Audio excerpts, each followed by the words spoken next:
So today's presentation is called Getting from A to B. It's all about becoming a B Corp. I'm going to whiz through tons of information relatively quickly and giving room to Josh from Priory Direct, giving room to him to chat through what the process was like for his business, and then leaving plenty of time, maybe 20 to 30 minutes for your questions, because I expect you'll have quite a few questions, and it just makes it a little bit more interesting, I think, to be able to interact a little bit. So here is my screen. And so thanks again for joining. I am Madeline Postman from Grain Sustainability. Our mission is to help businesses become champions for people and the planet. We started in 2002 as a branding and design consultancy, and over the years, we've shifted to sustainability consultancy, which is really aligning our work even more to our personal values. And I have to say, I'm really enjoying that shift. So today we work pretty much completely in sustainability consulting and communications. We have a growing team. There are about a dozen of us, mostly in the UK, but with some people also in Canada, South Africa, and the Netherlands. We gained our B Corp certification 1 year ago, in January 2022. Shortly before that, around the end of 2021, I trained to become a B leader, so helping other companies become B Corps. And today we're sharing some of this knowledge with all of you. Also joining us is Josh Pittman, the MD of Priory Direct. Rather than me reading about Priory, Josh, do you want to introduce Priory? Yeah, of course. We're a sustainable packaging retailer in the UK. We're focused on minimising the impact of e-commerce through sustainable packaging material choices and through supply chain best practice. So minimising distance of material journeys. And I'm getting some sound through there. Who's that? Okay, sorry. Focused on minimising the impact of these e-commerce businesses' supply chains. And that's, I guess, everything you need to know about us for now. And we met Priory because we're both members of 1% for the Planet. So through 1% for the Planet, we give, well, I think both companies, at least 1% of turnover to environmental partners. That can be nonprofits. Recently, they broadened that out to be community interest companies, potentially. So that's just a great way of giving back to the environment. Yeah, I guess to add as well, I mean, through meeting Madeline, really that enabled us to start our B Corp journey. It's quite a daunting initial process, although it's free to access. So I really encourage everyone to get into their business impact assessment and have a look at it, because it's very thought-provoking. But through partnering with Grain, we've really been able to navigate that journey, and we have our final interview tomorrow morning. So we're excited to find out how we do. Thank you very much, Susan. Yeah, fingers crossed. But really, for us as a business, you know, we were already 1% for the Planet members. We were already focused on sustainability. We already had other charitable partnerships as well. But we didn't have any formal method or framework within which to recognise that. And also no formal framework or guidance as to how to formalise that and build it into our governance, which is something that's very important, we believe, because we're growing very quickly. And to know that these values and this triple bottom line model is secure into the future is one of the key aspects that we wanted to achieve. Yeah, I think that kind of baking it into the company purpose is a really key part of B Corp. So let's see. Yeah, anyone who arrived a little bit later, we are recording this, so you can catch up a bit later. So what is a B Corp? This photo is from the celebration of hitting the milestone of 1,000 B Corps in the UK. So that was at the Natural History Museum in November. So B Corp is short for Certified B Corporation. So one of my bugbears is it is Corp, not core, even though people are, you know, tempted to say core. And what does the B stand for? It originally referred to a corporate structure available in some countries called a benefit corporation, but it could also stand for better, It could refer to the quote attributed to Gandhi, which is to be the change you want to see in the world. So it is used flexibly. There's the platform, once you are a B Corp, is called the Beehive. So, they use it in kind of clever ways. The concept was started in 2006 when 3 friends called J. Cohen Gilbert, Bart Houlihan, and Andrew Cassoy founded a nonprofit called B Lab in the US. That was following the sale of a company called And One, which was owned by Gilbert and Houlihan.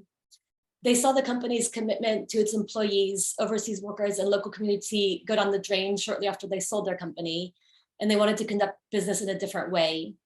So the first B Corps were certified in 2007. This follows on from the term that John Elkington coined in 1994, which is the triple bottom line. I'm sure you've all heard of that, people, planet, and profit. So in terms of the paradigm, the 20th century concept of companies was to exist for the benefit of shareholders, which is more of a short-term view. It benefits few people, and it is an extractive point of view. Whereas the 21st century concept is for stakeholder value, not just shareholders. And that's almost the opposite. It's more long-term, it's for everyone, and it's regenerative. The concept of working for the benefit of all stakeholders and not just shareholders is what B Corp is all about. The movement has really taken off. There are more than 6,000 B Corps now in 89 countries, over 159 different industries. Again, more than 1,000 in the UK alone. Some of the well-known names include some Danone subsidiaries, the online learning platform Moodle, Tom's Footwear, Athleta, which is a brand from The Gap, Coursera, online courses, Ben & Jerry's, Triodos Bank, Kickstarter, Coots Bank, Allbirds, the clothing company, Body Shop, The Guardian, Riverford Organic, Food Box Delivery, and Patagonia. So this is the B Corp Declaration of Interdependence that you sign once you're actually approved as a B Corp. Again, this will be in the recording, so I won't really pause for long enough for you to read it. Another question is, who can become a B Corp?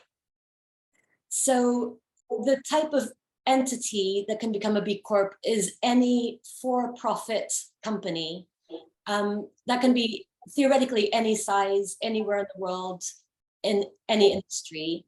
Other kinds of organizations like charities can still use the B impact assessment as a strategic tool, but they can't actually become a B Corp. So another requirement to become a B Corp is that the company needs to be operational for 12 months to be a fully fledged B Corp. If you've ever seen the pending B Corp seal, that's actually it doesn't mean that you're waiting to be approved like Priory Direct. It means that the company has not been operational yet for 12 months. So that's what pending means. And another question, so I said theoretically, any company can become a B Corp. So you might say, well, what about I don't know, Exxon or some company that might be controversial? So B Lab does put forth their position statements on controversial issues and industries. So that might mean companies in fossil fuels or extractive industries or cannabis, even on for-profit higher education, for example. So they've got statements on each of those industries, and they're always adding to them as well and updating them. And those come to light during part of the B impact assessment. It's in the disclosure questionnaire section. So for an example with fossil fuels, a company that earns revenue from coal mining would be ineligible to become a B Corp, but a company that has a minimum of 50% renewable energy and formal targets and transition plan in line with science-based targets can be considered, contingent on the responses in the rest of the B impact assessment. So it's definitely not easy to become a B Corp, and especially less easy if you're in one of these controversial industries. Completely disqualifying factors include having more than 1% of revenues from involvement in coal, pornography, casinos, firearms, weapons or munitions, and or tobacco. Makes me think of the US Bureau of Alcohol, Tobacco, Firearms, and Explosives. So none of those would do very well with the B impact assessment. What are the benefits of becoming a B Corp? B Corp certification is comprehensive. It examines the impact areas of governance, workers, community, environment, and customers. It's cross-sector and it's international. So it means that it's recognized as a well-earned badge of honor in many different contexts. Going through the process is rigorous, and it provides opportunities for engagement at all levels with all kinds of internal and external stakeholders. So these might be your customers, employees, suppliers, communities, governments, and nonprofits. And it's almost impossible to go through the process without making significant improvements to your company. So it means that you're keeping healthy that triple bottom line of people, profits, and planet. It's proven that engaged employees are happier and more productive, and the B Corp status can help with the recruitment and retention of great people who have high expectations of their employers. It can also help with attracting capital. The market for socially responsible investing is between $400 billion and $1 trillion, according to JP Morgan, with recent indications putting that figure even higher at over $2 trillion. Another benefit of becoming a B Corp is access to the Beehive. So this is a great community. So you've got listings of different B Corps, and especially the groups. So you can sign up to all kinds of groups and get notifications from those.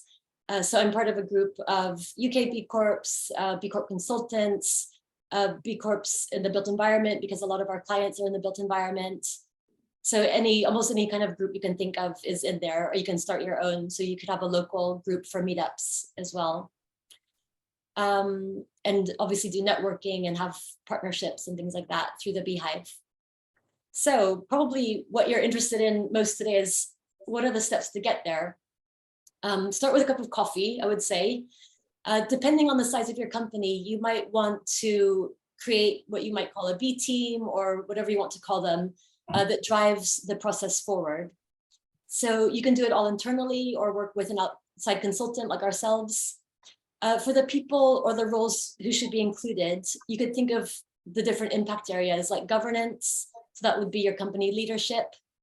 Workers could be someone in HR, or just an employee who is involved, who's interested. Community could be someone from marketing. Environment might be operations, procurement, or health and safety. Customers could be somebody from sales. And in a small company, these roles could all sit with just one or two people, for example. We recommend that you block out time in your diary to fill in the B impact assessment. So we often do this in 3 or 4 sessions of about 2 hours each. And we find that's a great way. So maybe like a weekly, like 3 or 4 consecutive Fridays, for example. So it's a great way to keep the momentum, but at the same time, it does take time to go through it. So you want to have enough time to have the headspace to go through each section. So the first step is to go to the B impact assessment. So if you just Google B Corp B impact assessment, you'll find it. You set up your company there. It's completely free to register. They don't look at it until you actually submit the BIA, so feel free to play around with it. Sometimes we'll do a complete assessment and then do a second assessment with different sort of goals and things like that to see what the points look like.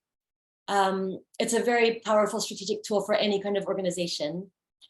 And there's no obligation to submit to become a BIA once you set up an account. So just do it and see what it looks like. The first few questions take you through, they put you on a specific track. And the tracks start with whether you are in an emerging or developed market. So that's simply geographical. And they sort of decide which market you're in. Then you choose between these 5 sectors: services with a minor environmental footprint, major environmental footprint, wholesale, retail, manufacturing, or agriculture growers. And then within each of those sectors, you will have an industry below that. So for example, if you choose wholesale retail, then under retail, you would choose, so under that you would choose retail, and then under that you could choose apparel, for example. And then the track is also informed by your company size. So they've got, I haven't sort of done the maths on this, but you've got loads of different tracks.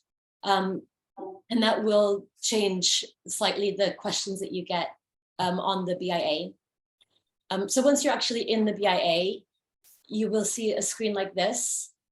So this is the BIA, and then within the BIA, there's also a button on the left-hand side, which is the impact assessment itself. So you go to that button, and you'll see these 5 different impact areas: governance, workers, community, environment, and customers, plus the disclosure questionnaire. And that disclosure questionnaire is what picks up on those controversial issues that we looked at earlier. Currently the way that you become a B Corp is you need to score at least 80 points on the BIA. So ideally you would have at least 85 to 90 points when you submit, because things can go up or down once you submit. So it's good to have a little bit of leeway before submitting. I see Josh smiling. And it can even be if you've misunderstood a question, or you were a bit too aspirational on something, or sort of like forgot to do something you thought you would do. The very maximum score is 200. But even a sort of saintly company like Patagonia has 151 points. So it's very hard to get above around that. Even getting above 100 is very good. Some of the questions don't have any points associated with them. So for example, the governance metrics that include company turnover and profit don't have points, it's just informational. Also operating at a profit or loss does not affect your score. And the answer should be filled in according to your last financial year. You will need to provide supporting documentation for some of the questions, and I would recommend providing as much as you can, especially if it's easily accessible. Initially, just provide that, and then there will be certain questions that you'll need to either come up with new things, or you'll have to do a bit more information gathering to do that. But it's a good balance of providing some information, and then you always get asked more information during the process anyway. So there's a lot of space for that documentation. So this is one example of how a question is weighted and how the different possible answers can impact the score. So in the BIA, this question has a possible score of 2.8 as a maximum. And you can see here it was 0.7 out of 2.8. And then if you answer all these 4 responses, that gives the maximum score. So it is, as you go through it, it does feel very gamified in a way, and it's interesting to see what you can play around with in terms of the answers. And sometimes it feels like, you know, I've got an answer, I've got to a certain point, I've got the maximum score, so I won't really bother doing a bit more, which is hard to resist. But I try to sort of keep the score below the bottom of the screen, so I can't see what it is as we're filling in the answers. I do think an important point here is that the BIA is instructional as to where you can improve. And so when you're looking at these steps, you can be, okay, yeah, we do the first 2. We haven't really lent into the 3rd one, and the 4th one's, you know, another realm beyond where we are. So you can answer honestly with where you are now, but immediately the opportunities for your future assessments or your future improvement of score, etc., are laid out there for you. So I think this is actually a very useful tool, and it certainly gave us a lot of ideas. Just, you know, going through the BIA itself gives you a lot of ideas as to how your company could be doing better, what opportunities you have to improve, and what things that you're already doing you might just want to formalize so you can evidence it. So I just wanted to say on that, you know, it gives you a very clear roadmap of how you might want to improve. Yeah, that's a great point. And you can, it makes you think of things that you might have never considered before, and both ways that, you know, the companies might be doing already or that you might not be doing. So yeah, that's a great point. So some of the questions as well, they're gateway questions for impact business models. So these are the models with the colored background. So currently the requirement to become a B Corp is you score over 80 points and you have the mission lock, which is what Josh mentioned earlier, where benefiting all stakeholders becomes part of your company purpose, and it's actually reflected in the Articles of Association, which we'll look at a little bit more later. If we look at some of these other BIAs under the different impact areas, workers, community, environment, and customers, you can see things like worker-owned, workforce development, supply chain poverty alleviation. So these, first you answer the gateway questions, saying yes or no to certain things. And then if you sort of open up one of the impact business models, then the BIA serves up a whole bunch more questions. And then you get more points. Again, this kind of gamified thing. If you're able to show that you're following one of the impact business models, then you get a lot more points on your assessment. So Grain, for example, we have impact improvement for our customers because that's sort of all that we do, essentially. And the operational questions, so everybody gets, whether you open up the impact business model or not, all companies filling in the BIA get asked these questions on the white background, which are the operational questions. And most companies don't have an impact business model. Most B Corps don't necessarily follow one of these impact business models, but it's just good to be aware of them. All of this is changing as well, which is what we'll go through toward the end of this slides. And it's not clear how the impact business models will, if they'll sort of survive in the process or not. So these are a couple of examples of having operational impact, so sort of doing things well versus fitting into one of the B Corp impact business models. So rather than donating to a charity sort of a bit ad hoc, it would really be having a buy one, give one model like Tom's, even the giving back model, like with 1% for the planet. It has to be 2% of turnover rather than 1% to sort of qualify for that particular impact business model. So it's always raising the bar. So this is an example of, so this is the impact business model score for customers. And then an example of one of the gateway questions where it says, impact area introduction. Do any of your company's products or services address a social or economic problem for your customers or their beneficiaries? And then if you answer yes, that opens up more questions. The learn more is really useful. I use it quite a lot, even though I'm really familiar with the BIA. So, you click on that and you get a bit more information. Sometimes there are links to examples of what they're talking about. So that's a really helpful aspect of the BIA. And then something else, which is great as you're filling it in, is the question filter. So it's here in the left-hand column. You can go through and choose questions by the impact area, whether you've answered them or not, how many points they have, if it's bookmarked or not, if you have goals. So it's just a great way to track down it's more than 200 questions in the BIA. So if you remember, there was a question about a supplier, the environmental impact of a supplier, you might not remember if it's in the environment section or if it's in the customers section, for example. It's for a supplier, I don't know. Anyway, it can be confusing. So the question filter is helpful. There is another way in terms of using the BIA. You can export the whole thing either as a spreadsheet, which is helpful. You can also print it as a PDF. I don't know why you would want to do that. Ours is 38 pages long, so you can do it if you want to. But I would ours is 79, so yeah. 79, okay. Don't do it. Yeah, if you want to use up some paper, print out your BIA. But yeah, more helpfully, download it. You can play around with the points are also on there. So recently, when Priory was going through the verification process, we just played around with what are the maximum points, what happens if we say this, what happens if we say that. And we could see that there was this kind of wiggle room of 10 points or something, depending on how the questions were answered. So again, super helpful. That's under B Impact Assessment here at the very top, the download button, top right.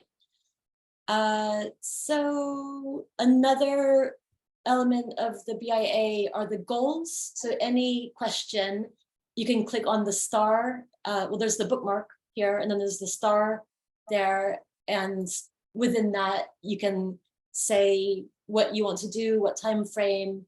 You can get email reminders. So anybody who's signed up on your team will get those reminders saying, you know, you said that within by now you would have done this. So that's one way to essentially create your roadmap for what you want to be doing, either in the short term or longer term. And yeah, this useful feature. You don't have to use it. You could just do that offline or through your spreadsheet or another system. But it's good to be aware of that.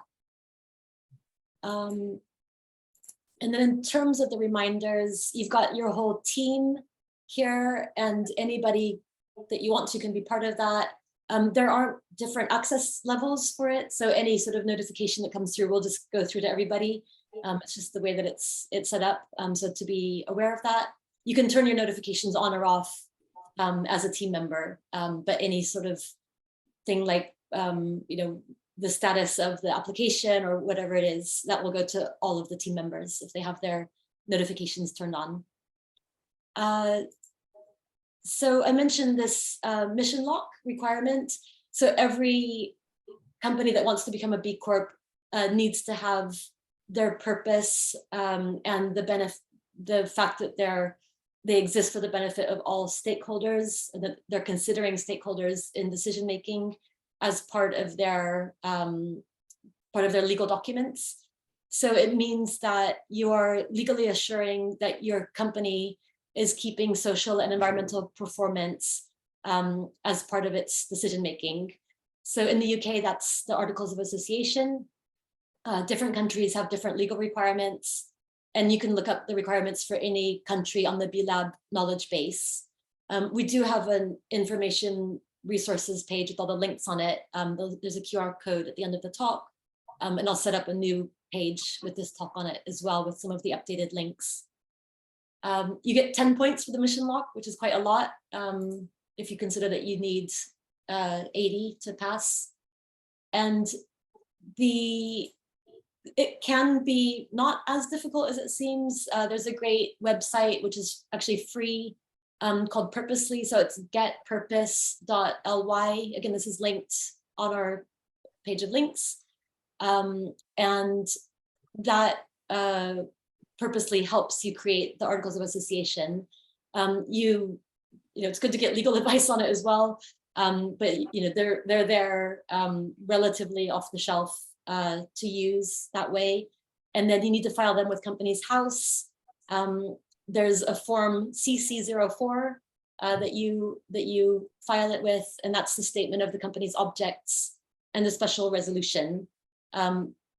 So what you could do if you want is, if you just look up Grain Limited on Companies House, you can download all of what we did, for example, and just see what it looks like. So that's the sort of legal aspect to becoming a B Corp. So how long does it take to complete the BIA, and what's next? The initial, let's say 6 to 8 hours that you spent on the BIA, it's just the beginning. It's a little hard to say how many hours it will take for any individual company to be ready, because it depends on you know, where you are to start with and what you need to get done to get up to the points you want to be at. So as a relatively small company, we put about 40 to 50 hours into it.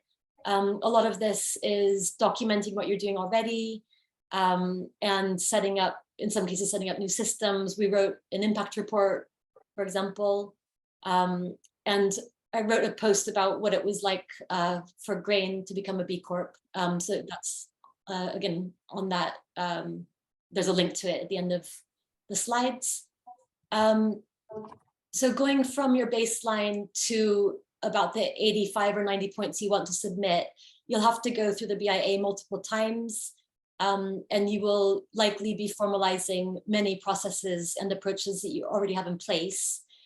Some of the quick wins can be creating a code of ethics, writing purchasing policies, committing to sourcing from local or underrepresented groups, making a working from home policy, a travel policy, and some longer term goals could be, for example, including social and environmental goals into performance reviews or compensation structures even, increasing diversity at all levels, and maybe increasing wages, like becoming a living wage employer. And once you've filled in the whole BIA and uploaded the documentation requested, that's when you could submit it. And the cost at that point is £250 plus VAT, and that allows you to join the evaluation queue. They used to not charge to submit, but then it takes a lot of time on this side of B Lab to go through these applications. So the 250 is just showing that you're sort of serious and you want to submit to become a B Corp. In terms of timing, there are different companies are categorized into different sizes according to revenue. It's basically faster the smaller you are to go through the process. And the large corporations have more of a bespoke process the whole way through, so that it's more of a, maybe not quite one-to-one, but like Nespresso, who was certified last year, they wouldn't have gone through this process the way that I'm showing it today. And this is the current timeline. It's actually a little shorter than it was. I gave the same talk a year ago, and it was up to 24 months at that time. So now it's 18 to 20 months maximum, I would say, from submission to certification. I guess, Josh, when tell us about your timing. I'm not very good at time. I think we are 18 months, aren't we? Yeah, I'm trying to remember when we submitted in April, I think. That's less than 18 months ago. Yeah, less than 18 months. Yeah, because it was, well, we started in, so sure, if it's April submission, then we're looking at approval in the next 2 to 6 weeks, I should imagine. Yeah. So we'll come in under a year for the total submission to assessment, and then I'd say 18 months is probably indicative of the whole process end to end.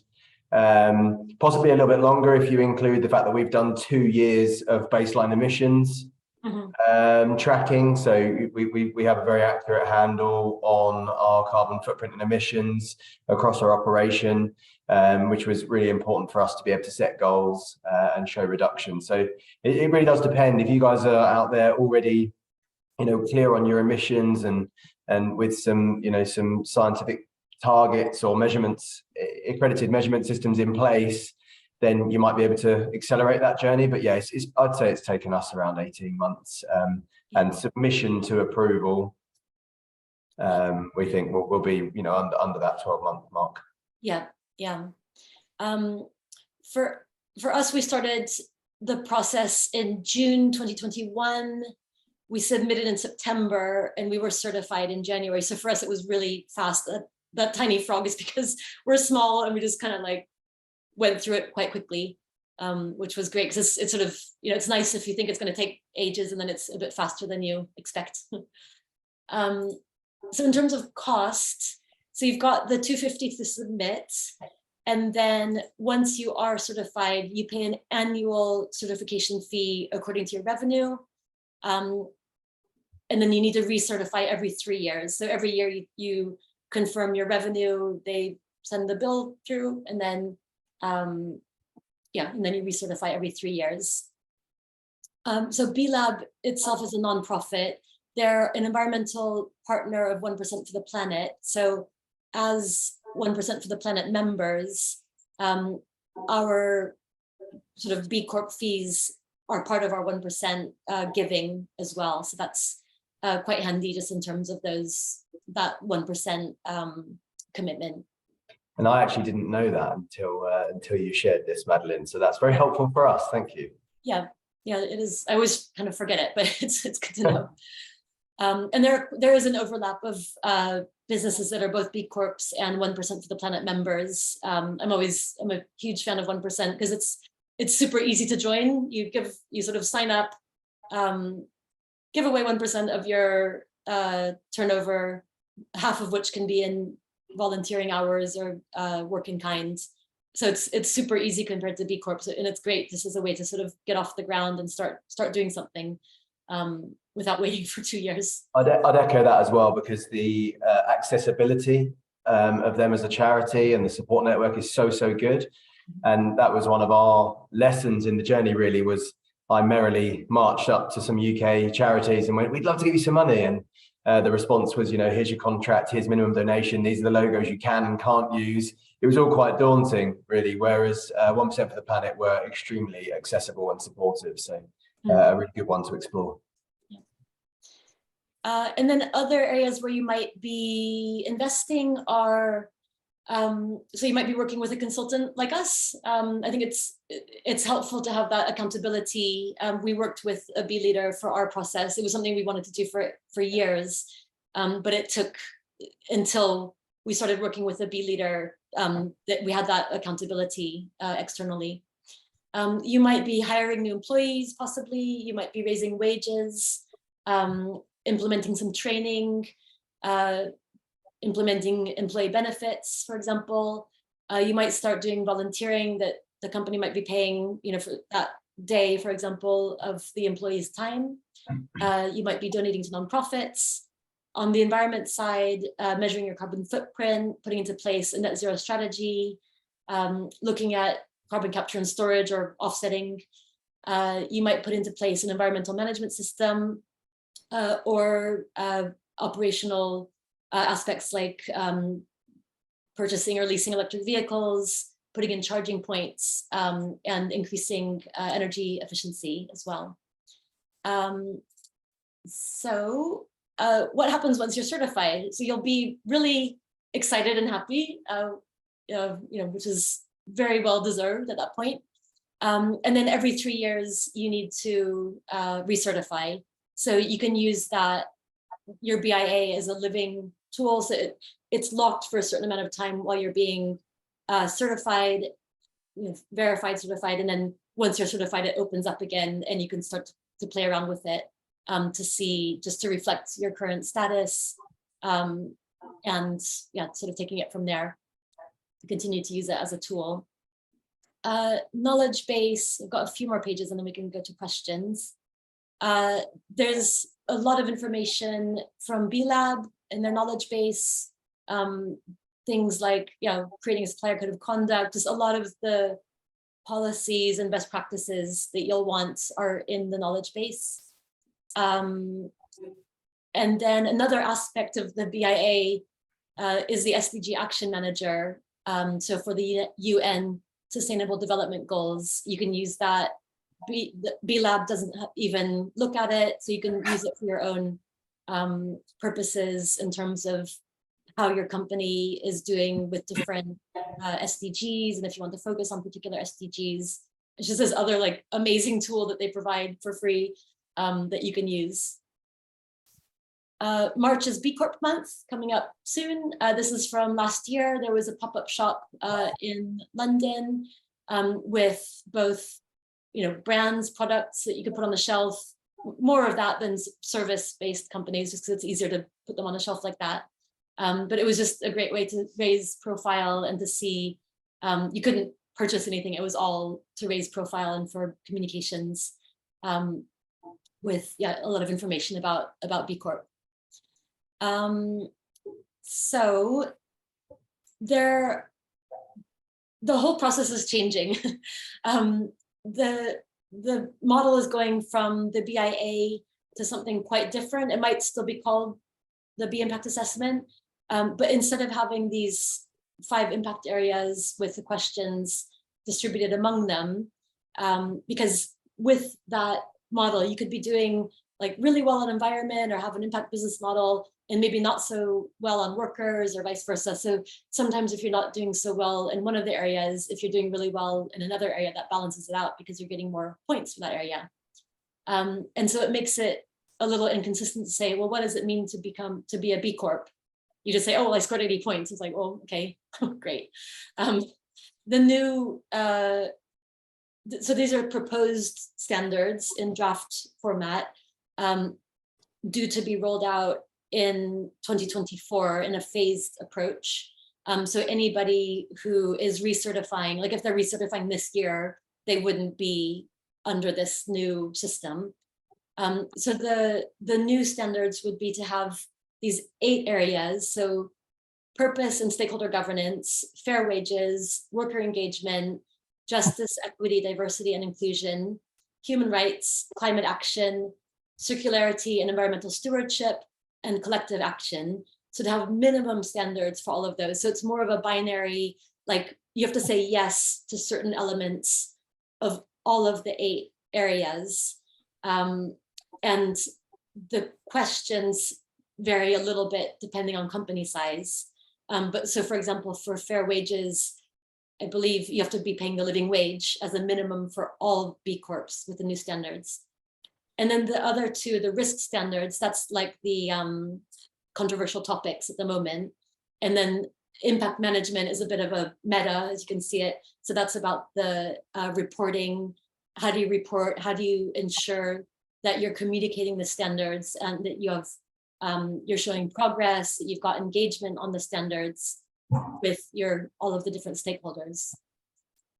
So I think it's a great change because it means, you know, you can say as a B Corp, we have, let's see, yeah, for here, we pay, all B Corps pay a living wage, or all B Corps track greenhouse gas emissions, for example. So these are some of the examples of what the new standards are. And again, we'll link to this with the new page because these are relatively new.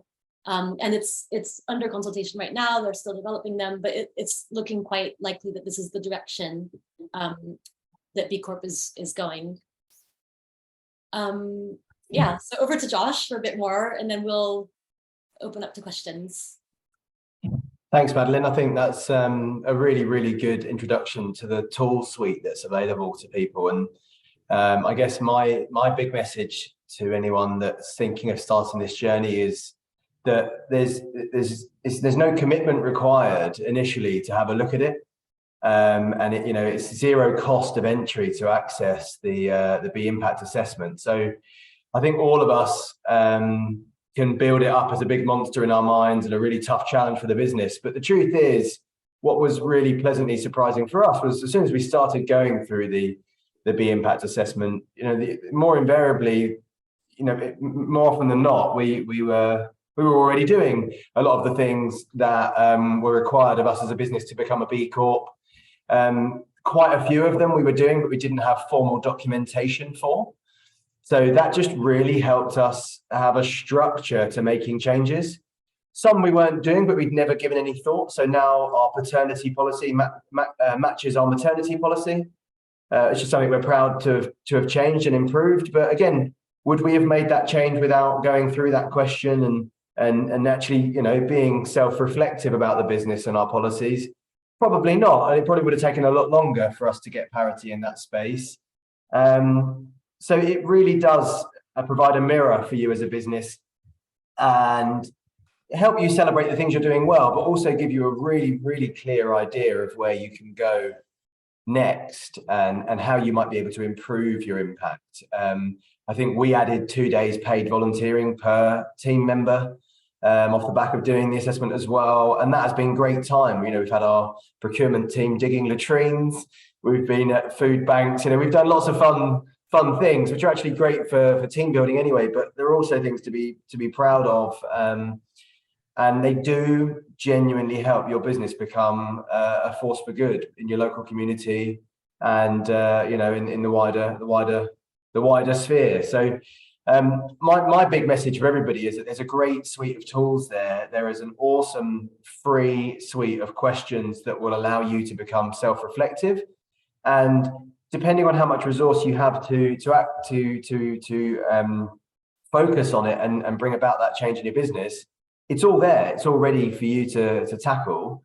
And it's really dependent on the size of you and complexity of your organization as to whether you allocate dedicated resource and seek third-party support.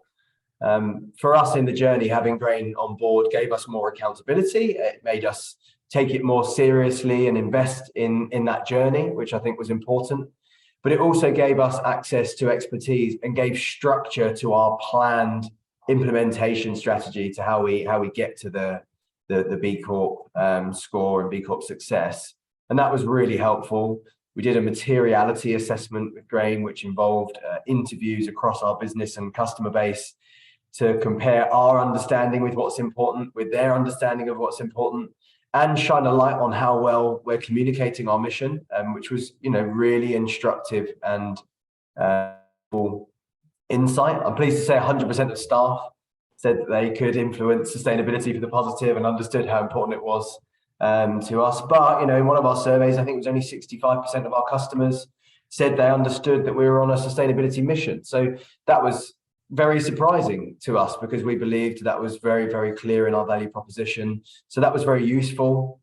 And obviously, Grain also helped us with our carbon footprint measurement, our baseline emissions assessment, created some lovely content around that and gave us a framework within which to work, which again was instructive and really helpful and would have taken us longer to do if we hadn't have had that support. So my big message is there's a load of great free information there. So there is absolutely no cost to putting some time and effort into looking into that. And, that's where I would start no matter what the size of organization. One other thing that I'd like to say we have changed in that journey is that our HR manager is now our HR and sustainability manager. And that person then becomes our dedicated B Corp assessment, adjudicator and project manager, and also looks to create that 3-year roadmap to improving for our next assessment and continuing on the journey that we've started. So I guess that's probably all I've got to say on it, but I'm really positive about the experience. It's really helped us make some positive changes in the business. And I'm excited to have it built into our governance and our process moving forwards because it just helps hold you accountable and gives you a real sense of purpose and direction. It's great seeing the enthusiasm coming through from the whole team as well, like that, that person whose scope brought in, and there's just so much, there's a lot of really heartfelt enthusiasm from your team and from, other clients who are going through the process. It's something, you come up with a really big to-do list, but people are really excited to do it. But if you've got a why, you can endure any how. Do you know what I mean? I think, if you've got a purpose, it gives you that motivation to go after it and do things. And, our KPIs in the business now have all of our volunteering and environmental and charity metrics in there. So we're having a positive conversation every month. And our town halls, our monthly meetings, always have a section on B Corp sustainability and our various triple bottom line initiatives. So, our mission was to make it that everyone in the business understands what we're trying to do in this space, why it's important, and, build awareness and understanding throughout the business. And you're all in different industries, but it can be really hard to find a compelling why and purpose for a business, and packaging is quite a dry industry, but by looking at it in this light, we've realized that we can have a great impact for thousands of companies that we support. We can help them reduce their impact in turn. And by growing and being successful, we can increase our positive footprint. So we've got this really nice roadmap ahead, which is very motivational. Any questions, either directly or in the chat? We've obviously done so well, Madeline, that or we've talked them into submission. Here we go. Do ask, because I'm very happy to be transparent if there's anything that anyone wants to know. Hi, question for either of you, actually, and fantastic presentations. Thanks very much. I think it was implicit in what Madeline was saying, but there seems to be, let's say, a continuous improvement demand. So you get to that status, and good luck with that. And then you've got a period of time where you have that iterative document, which is the assessment, but the idea is that you grow over that period. Just want to make sure I'd heard that clearly. It kind of makes sense that that would be the case, but just wouldn't mind if you could confirm that if I understood that correctly. Thanks. Yeah, I mean, I think the whole, so you don't need to have more points the next time you recertify, but you do, the whole process is set up for improvement. So in the sense that you have certain policies in place, or you're measuring. So for example, on the environmental side, if you're measuring your footprint and then you've got your goals in place to reduce carbon, then that's the improvement. So it's sort of like just by being a B Corp, you're on track to always be improving. Yeah, if that makes sense. Yeah, it does. And as you know, it was spoken briefly, I come from a local government background, and sometimes you'll see lots of policies, and they're very good in the sense that they have policy review dates, and sometimes they're hastily written to get past some particular milestone. 2 years later, you find that you've missed a review date because it's nobody's job to do that. And I guess that's the sort of things they're looking to make sure that you're not falling into those traps as well. Yeah. That's why, and you know, we've made that change in role as well, because I think it isn't a done it, see you later, you know, kind of thing. So it is a bit more of a long-term commitment, but I think that's a positive because it holds you to account.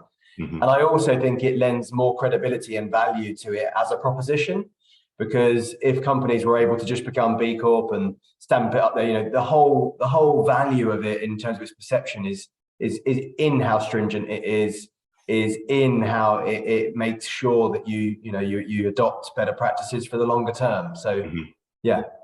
Great, thank you. Very welcome.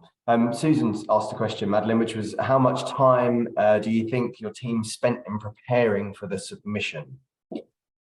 Oh my God, I told you earlier I'm not very good at time. It all just rushes past me. I would, if I was to put a sort of a wider figure on it, I would say a full-time employee worth of time is probably what it took for an organization like us. And that wasn't one person. That was, you know, our ops manager doing his waste and baseline reporting, our accounts manager doing an audit of our suppliers, you know, procurement, getting questionnaires filled in from our suppliers about their policies.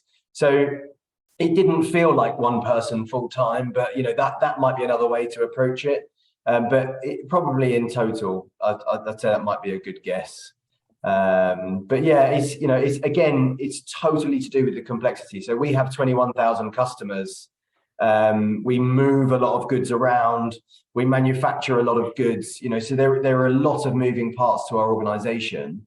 But that said, we're smaller than a lot of companies in our sector, and I think we'll be one of the first companies of our kind to achieve this. But I do sympathize, because some of our larger competitors who aren't so sustainably oriented, they have multiple sites, hundreds of staff, and you know, I think that is a very daunting place to begin. So you know, the sooner you do it in your growth journey, probably the simpler and easier it will be, and the more simple your organization. That's definitely true as well. We find with the smaller companies, a lot of them don't have policies in place, but the larger companies will tend to have some of these policies in place already, like procurement guidelines and employee or like health and safety, or you know, different. So it's, in a way, it does scale up with the company size. Yeah. So James is asking about employee-owned businesses, which is interesting because I've been researching that a lot lately. So there's thank goodness. Yes, the Employee Ownership Association, EOA. They've got a lot of information, and I think there are about 100 employee-owned businesses in the UK. The employee ownership trust structure came up in 2014, and bless you. And there are about I think about 1,000 employee-owned businesses and about 1,000 UK B Corps, and I think it's about a 10% overlap. So it's obviously quite parallel thinking. So the EOA has a lot of resources, and they've got a podcast. Like I listen to all the episodes over Christmas.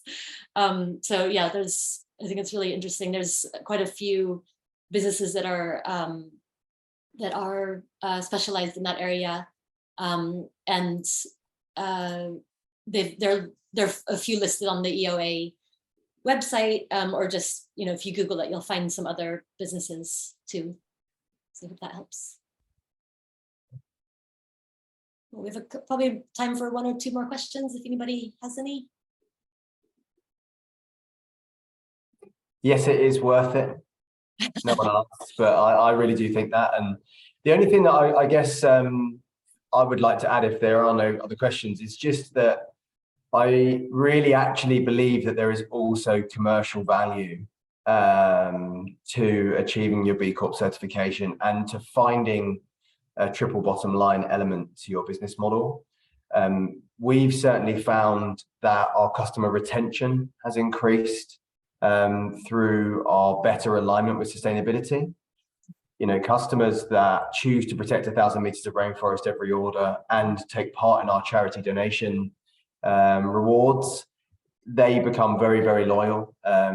We exhibit almost no customer churn in that sector because they've really bought into our value proposition and our purpose. So that's, I think, a real benefit, and that's a deeply commercial benefit.